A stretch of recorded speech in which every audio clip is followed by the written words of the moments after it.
साथियों नमस्कार। खबर हेडक्वार्टर से मैं कुणाल पंत। साथियों, क्या मंदिर में भ्रष्टाचार और घोटालों की घटनाएं केवल आज के दौर की समस्या है? इतिहास बताता है कि ऐसा बिल्कुल भी नहीं है। करीब 1000 वर्ष पहले चोल साम्राज्य के दौरान दक्षिण भारत के बड़े मंदिर केवल पूजा के केंद्र नहीं थे, बल्कि विशाल आर्थिक संस्थान भी थे, जिनके पास हजारों एकड़ जमीन, सोना, आभूषण, दान और बड़ी संपत्ति होती थी। इन्हीं संसाधनों के कारण कई बार भ्रष्टाचार, जमीन घोटाले, कर चोरी और धन के दुरुपयोग के मामले भी सामने आते थे। इतिहासकारों के अनुसार तमिलनाडु के वर्तमान मयिलादुथुरई गांव के सयावनम मंदिर में 12वीं शताब्दी के दौरान एक चौंकाने वाला मामला सामने आया, जब आधी रात को चोल अधिकारियों ने मंदिर की जांच की और पाया कि मंदिर के लिए चढ़ाए गए बहुमूल्य आभूषण गायब थे। जांच में सामने आया कि बाहरी चोर नहीं, बल्कि मंदिर के अपने ही कुछ पुजारी इस चोरी में शामिल थे। दोषी पाए जाने पर उन पर भारी जुर्माना लगाया गया और शिलालेखों में इस कार्रवाई का उल्लेख भी दर्ज कर दिया गया। यह घटना बताती है कि उस समय भी मंदिरों के आर्थिक मामलों की निगरानी होती थी और अनियमितताओं पर कार्रवाई की जाती थी। इतिहास में ऐसे कई शिलालेख मिलते हैं जिनमें मंदिरों के खातों में गड़बड़ी, दान की संपत्ति का गलत उपयोग, सोने और आभूषण की चोरी तथा कर व्यवस्था का दुरुपयोग दर्ज है। उस समय मंदिर कृषि भूमि के सबसे बड़े मालिकों में शामिल थे।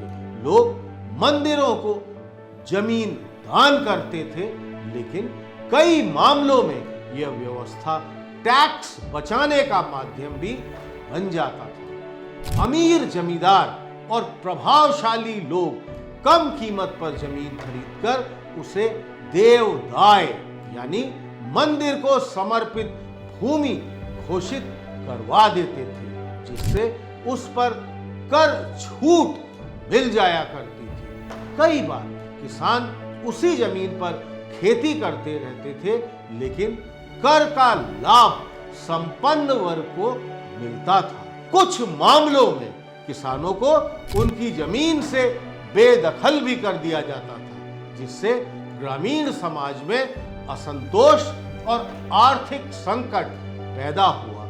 इतिहासकार नोबुरु कराशिमा और जेम्स हाइब्समैन के शोध बताते हैं कि चोल काल यानी चोल डायनेस्टी में मंदिरों के जरिए भूमि स्वामित्व और कर व्यवस्था में बड़े बदलाव आए, जिनका फायदा अक्सर प्रभावशाली वर्ग ने ही उठाया। 13वीं शताब्दी तक स्थिति इतनी गंभीर हो गई कि कई गांव आर्थिक संकट में डूब गए। किसान कर्ज और भूख से परेशान हुए तथा कुछ लोगों को मजबूरी में खुद को बंधुआ बनाना पड़ गया। इसी दौर में शिवपुरम मंदिर का एक बड़ा घोटाला भी सामने आया, जहां 2 पुजारियों पर मंदिर की संपत्ति हड़पने, कर न चुकाने, देवी के लिए बने आभूषण का निजी उपयोग करने और कथित रूप से बाहरी भाड़े के सैनिकों की मदद से आसपास के गांवों से भारी धन वसूलने का आरोप लगे थे। अंततः गांव की सभा ने हस्तक्षेप कर दोनों को दोषी ठहराया और उनकी संपत्ति जब्त कर ली। इन ऐतिहासिक घटनाओं से यह स्पष्ट होता है कि मंदिरों का प्रशासन केवल धार्मिक विषय नहीं था, बल्कि आर्थिक, सामाजिक और राजनीतिक शक्ति का भी केंद्र बना हुआ था। यही कारण था कि राज सत्ता, मंदिर प्रशासन, स्थानीय अभिजात वर्ग और गांव की सभाओं के बीच लगातार संतुलन और संघर्ष चलता ही रहा।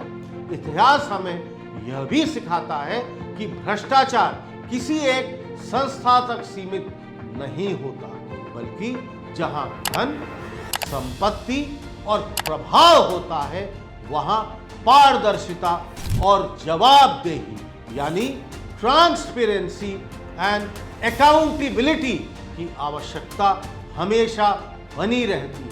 इसलिए आज मंदिर प्रबंधन, सरकारी निगरानी और पारदर्शिता पर होने वाली बहस को समझने के लिए इतिहास की इन घटनाओं को जानना बेहद महत्वपूर्ण है, क्योंकि यह दिखाती है कि धार्मिक संस्थानों में वित्तीय अनियमितताओं और प्रशासनिक चुनौतियों का सामना भारत सदियों से करता आया है और शायद करता भी रहे। तो साथियों, कैसा लगा हमारा आज का ये वीडियो? इसी तरह के वीडियोस देखने के लिए आप हमारे इस चैनल खबर हेडक्वार्टर को अधिक से अधिक संख्या में सब्सक्राइब करिए। साथियों, बेल आइकन दबाइए, इसे लाइक करिए और हाँ, कमेंट बॉक्स में जाकर आप हमको अपने कमेंट्स लगातार पोस्ट करते रहिए। बहुत बहुत धन्यवाद।